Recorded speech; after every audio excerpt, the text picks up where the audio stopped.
Welcome to a deep dive into one of the most controversial and often clandestine management strategies, management by chaos with its insidious sibling, divide and conquer. This documentary uncovers the deliberate creation of uncertainty, ambiguity, and internal competition within organizations, not as a byproduct of poor leadership, but as a calculated tactic. We'll explore how this approach, while seemingly counterintuitive, aims to centralize power and control by fragmenting employee solidarity and clarity. Prepare to see beyond the surface of corporate structures and into the subtle mechanisms that can manipulate human behavior in the workplace, fostering an environment where confusion is a tool and division is a strategy. The roots of divide and conquer are ancient, stretching back to Machiavelli's political treatises and Sun Tzu's Art of War. These texts champion the fracturing of adversaries to prevent united resistance, a principle originally applied to warfare and statecraft. In modern corporate settings, this translates into psychological warfare on an internal front. Leaders employing this strategy adapt these ancient tactics, creating internal rivalries and information silos to ensure no single group becomes powerful enough to challenge the central authority. It's a subtle yet potent echo of historical power plays, recontextualized for the boardroom and the cubicle farm. To understand management by chaos, we must first distinguish it from mere disorganization. This is not accidental entropy, it's a meticulously crafted environment of instability. Think of it as a controlled experiment where parameters are constantly shifting, roles are deliberately vague, and priorities are fluid. The goal isn't necessarily productivity through clarity, but rather dependency through confusion. When employees are uncertain about their roles, their future, or even their reporting lines, they become less likely to form cohesive units and more likely to look towards central authority for direction, even if that direction is fleeting. The divide and conquer manifests in numerous ways. It begins by fragmenting the organizational structure itself. Teams are pitted against each other for resources, recognition, or even survival. Departments are encouraged to compete rather than collaborate. Individuals are often given conflicting instructions or placed in ambiguous roles that naturally lead to friction with colleagues. Information is carefully compartmentalized, ensuring that no one has the complete picture, thus preventing a collective understanding of the broader organizational goals or challenges. This strategic isolation dismantles potential coalitions and fosters an every person for themselves mentality. Once division is established, the conquer phase begins. With employees and teams fragmented, the central leadership stands as the sole unifying force, the ultimate arbiter of truth and decision. All roads lead back to them. When internal conflicts arise, leadership steps in as the problem solver, reinforcing their indispensability.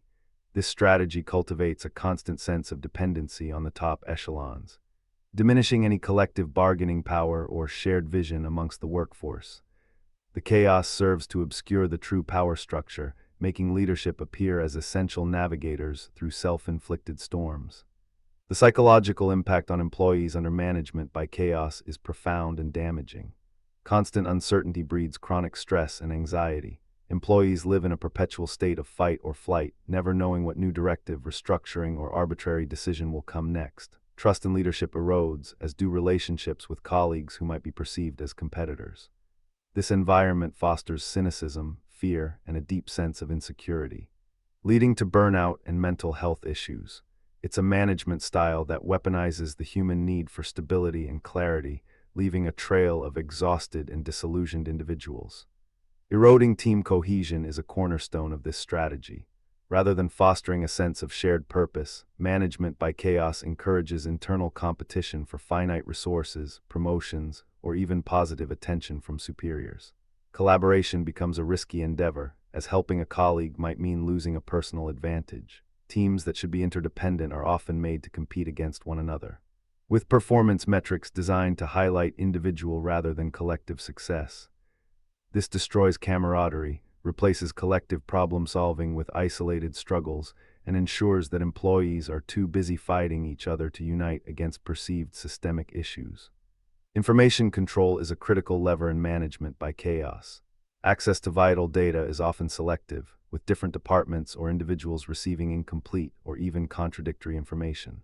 This deliberate ambiguity ensures that no single employee or group can gain a comprehensive understanding of the company's true state or direction. Decisions are made at the top, often without clear rationale communicated downwards.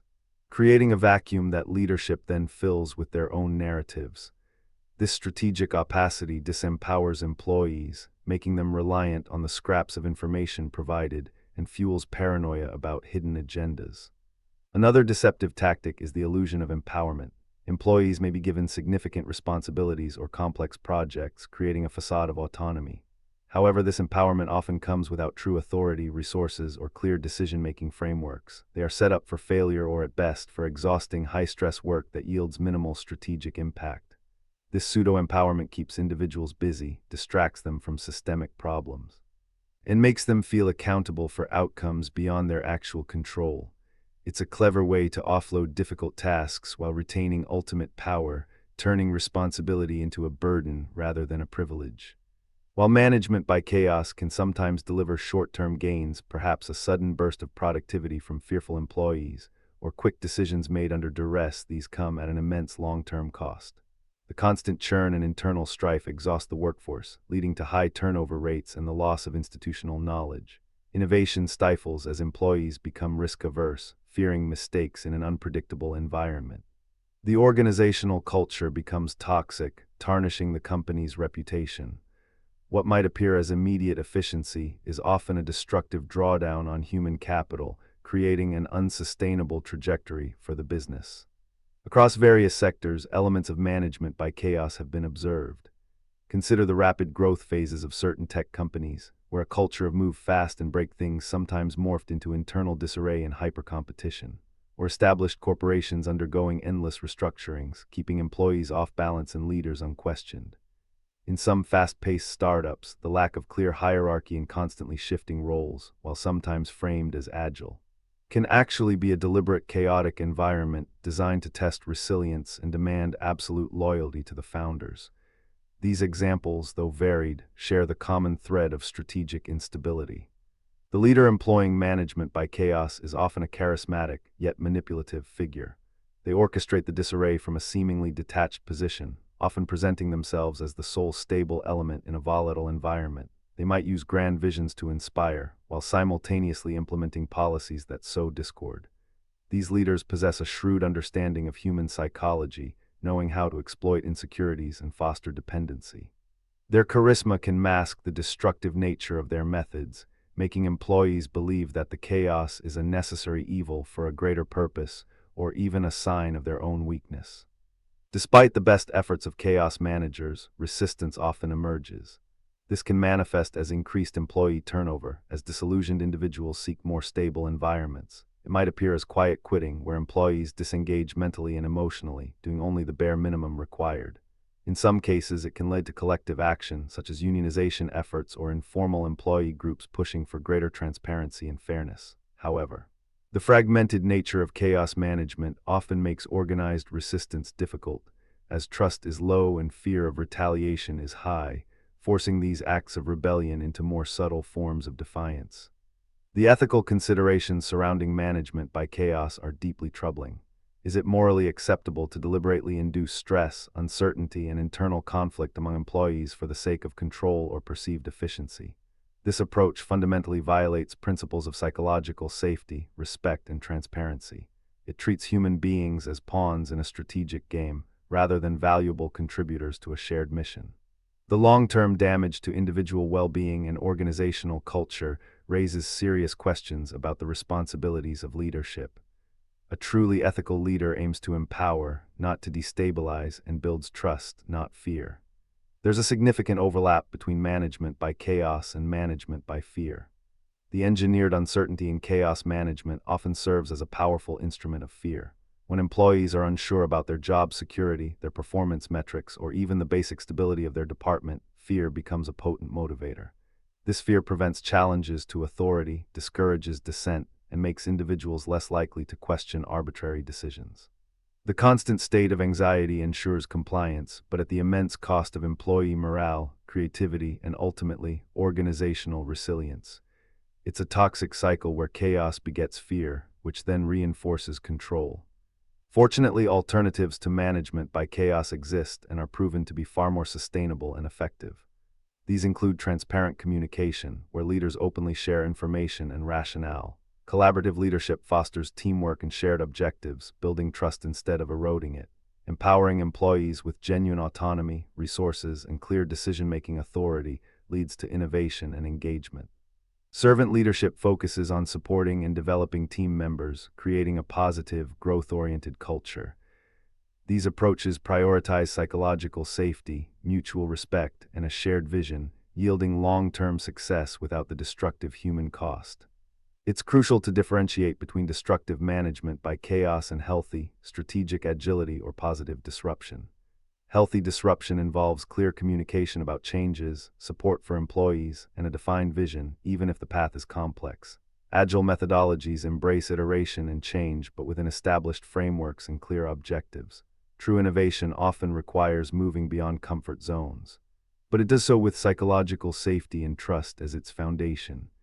Management by chaos, however, lacks these crucial ethical guardrails. It's chaos for chaos's sake, or rather, for the sake of centralized control, not genuine progress or adaptation. Identifying management by chaos in practice requires a keen eye. Look for constant, unexplained restructuring that leaves roles ambiguous. Notice if information is consistently siloed or if different departments receive conflicting directives. Observe if internal competition is overtly encouraged and rewarded over collaboration. High employee stress levels, frequent burnout, and a pervasive sense of insecurity are strong indicators. A culture where mistakes are severely punished and speaking up is risky often points to an environment built on fear and intentional instability. If the leadership appears to thrive on confusion and emergent crises, this strategy might be at play. The long-term consequences for organizations that persist with management by chaos are dire. Talent drain becomes inevitable as the best and brightest seek healthier environments. The company's ability to innovate plummets as creativity is stifled by fear. Reputational damage makes it difficult to attract new talent and customers.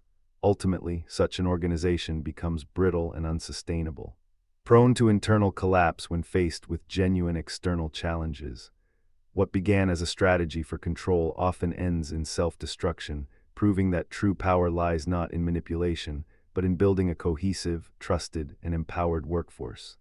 In conclusion, management by chaos, divide and conquer is not a sustainable path to success.